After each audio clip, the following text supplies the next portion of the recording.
በአዲስና ተለዋዋጭ ዓለም አቀፍ ግንኙነት ውስጥ የአፍሪካ ህብረት ከመቼውም ጊዜ በላይ ሊጠናከር እንደሚገባ ለሁለት ቀናት በሚቆየው የአፍሪካ ህብረት የሥራ አስፈጻሚ ምክር ቤት 49ኛ መደበኛ ጉባኤ ላይ ተገልጿል።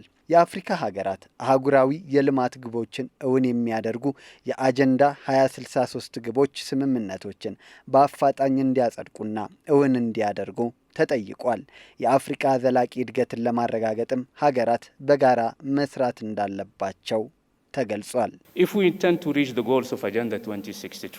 የአጀንዳ 2063 ግብን ለማሳካት ካሰብን ከፍተኛ የገንዘብ ሀብቶችን ማሰባሰብ አለብን። የሚያስፈልገን ግምቱ ወደ $2 ቢሊዮን አካባቢ ነው። የኮሚሽኑ ሚና ለአፍሪካ ልማት የመንግስትና የግል ካፒታልን ለመሳብ የሚያስችሉ ፖለቲካዊና ተቋማዊ ሁኔታዎችን መፍጠር ነው። የአፍሪካን እቅዶችና ፍላጎቶች ለማሳካት ሁሉንም አቅሞችና መድረኮች እንጠቀማለን። የአጀንዳ 2063 ግብ የሆነው ዘላቂ የውሃ አቅርቦትና ደህንነቱ የተጠበቀ የንጽህና አጠባበቅ ስርዓትን ማረጋገጥ የ2026 ዋና የዓመቱ መሪ ሀሳብ ሲሆን ሁለንተናዊና ዘላቂ ልማትና እድገት እንዲኖር የውሃ ሀብትን በአግባቡ መጠቀም እንደሚገባ በመክፈቻው ላይ ተገልጿል። ውሃ የዘላቂ ልማት መሰረት ነው። ግብርናን ይደግፋል። ዋነኛ የኃይል አንቀሳቃሽ ነው። ኢንዱስትሪን ያጠናክራል። የማህበረሰብ ጤና እንዲጠበቅ አስተዋጽኦ ከፍተኛ ነው። ለዘመናዊ ከተሞች ግንባታ ወሳኝ ነው። ውሃ ከአየር ንብረት ለውጥ ጋር የመላመድ አቅማችንን ያጠናክራል። የአፍሪካ ህብረት አዲሱን ዓለም አቀፋዊ ነባራዊ ሁኔታን በንቃት የመከታተልና በለውጦች ውስጥ የራሷ አቋም ያላት አህጉር ሆና እንድትቀጥል አጋጣሚውን መጠቀም እንደሚገባ በመክፈቻው የተነገረ ሲሆን ለአህጉራዊና ዓለም አቀፋዊ ፈተናዎች አፍሪካዊ መፍትሄዎችን መስጠት የሚችል ስትራቴጂካዊ ተዋናይ መሆን ይገባል ተብሏል። የአፍሪካ ህብረት የሪፎርም ስራዎችን አጠናክሮ ሊሰራበት ይገባልም ነው የተባለው። The first is the need for political ownership and orientation of our reform processes. ለለውጥ ሂደቶቻችን የፖለቲካ ባለቤትነትና ቀዳሚ ሆኖ መገኘት አስፈላጊ ነው። የለውጥ ጥረቶቻችንን ከፊታችን ከደቀኑብን ፈተናዎች ስፋትና ውስብስብነት ጋር ተመጣጣኝ መሆን አለባቸው።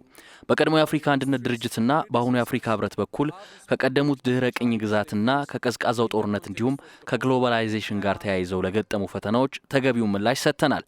አሁንም ለመጪው ጊዜ ልንዘጋጅ ይገባል። The Cold War and the dawn of globalization. የህብረቱ አባል ሀገራት የእርስ በርስ ግንኙነታቸውን ማጠናከር እንደሚገባቸው በውይይቱ የተገለጸ ሲሆን ሁሉም አባል ሀገራት ኃላፊነታቸውን በአግባቡ ሊወጡ እንደሚገባም በውይይቱ ላይ ተነስቷል። የአፍሪካ ህብረት የሪፎርም ስራዎችና የአፍሪካ ህብረት ከበጀት ጋር የተያያዙ ጉዳዮች የሚመከርበት ነው የሚሆነው። እንግዲህ እስካሁን ባለው ሴሽን የተለያዩ አባል ሀገራት የውጭ ጉዳይ ሚኒስትሮች በዚህ ጉዳዮች ዙሪያ ያላቸውን አቋም እያንጸባረቁ ነው የሚገኙት። በኢትዮጵያን በተመለከተ በዛሬው ዕለት ጠዋት ክቡር የውጭ ጉዳይ ሚኒስትር ዶክተር ጌዲዮን ጢሞቴዎስ የኢትዮጵያን አቋም ያካተተውን ንግግራቸውን ለጉባኤው አሰምተዋል።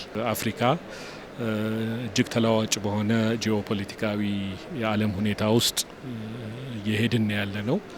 በዚህ ውስጥ የአፍሪካን ጥቅም በተሟላ መልኩ ማስጠበቅ የሚቻለው አፍሪካ ሁለንተናዊ በሆነ መልኩ ራሷን ችላ የራሷን አጀንዳና አቋም ማራመድ የምትችልበት ቁመና ላይ ልትደርስ ይገባል የሚል ነው። በዋነኛነት እዚህ ጉባኤ ላይ እየተሰመረበት ያለው በምንም አይነት የኢኮኖሚ ደረጃ ላይ ይሁን ለህብረቱ ስኬት እያንዳንዱ አባል ሀገር የራሱን ድርሻ ሊያበረክትና ኃላፊነቱን ሊወጣ ይገባል የሚለው አይ ቲንክ ሁሉም አባል ሀገራት የተስማሙበት አጀንዳና ሀሳብ ነው።